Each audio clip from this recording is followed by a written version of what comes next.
We're back with Nathan Lane, and now we're going to speak to him about his award-winning roles on Broadway.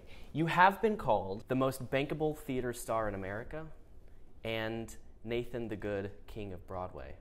Is that right? Who said that? A relative? How do you respond to such a major title? Oh, look, I don't, that's great, that's nice, because... Do you agree? I think it's the only place in show business where I have any sort of clout, so it gives you a little freedom to say, could we possibly do this show? Or in my case, it's about people having literally, some of them, grown up watching you on the stage.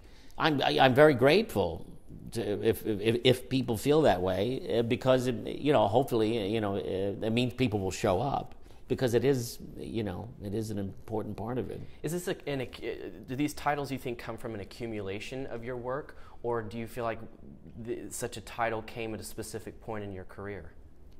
Oh, I think it certainly, yeah. With what exactly? I think after the producers, I think there were, but I had done enough things where I was starring in them, or that were successful. I'd like to think that people feel if he's doing something, it must be worthwhile if he's investing his time in this. Can you sum up your experience in Funny Thing Happened on the Way to the Forum? Well, you had just come off of Guys and Dolls not long before then. You'd gotten a Tony nomination.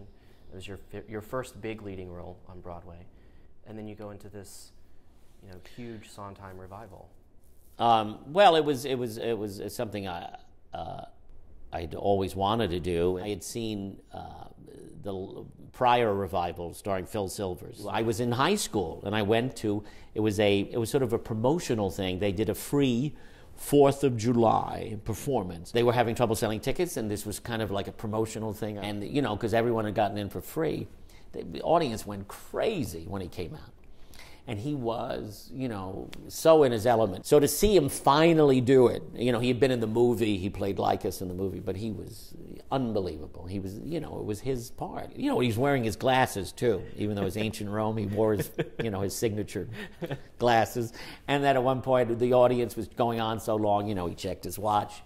It was just heaven to watch him do that. And so I know that was in my head, thinking it was, this tradition of this part and that show. I just loved the show so much. So to finally get to do it was an incredible dream, and then it went well. And hilariously, we were supposed to do it, and then I was asked to do the Birdcage, this film, thank God I did that. A movie. The producer, Scott Rudin, a formidable gentleman, who had said to me, oh, he's never going to make that movie.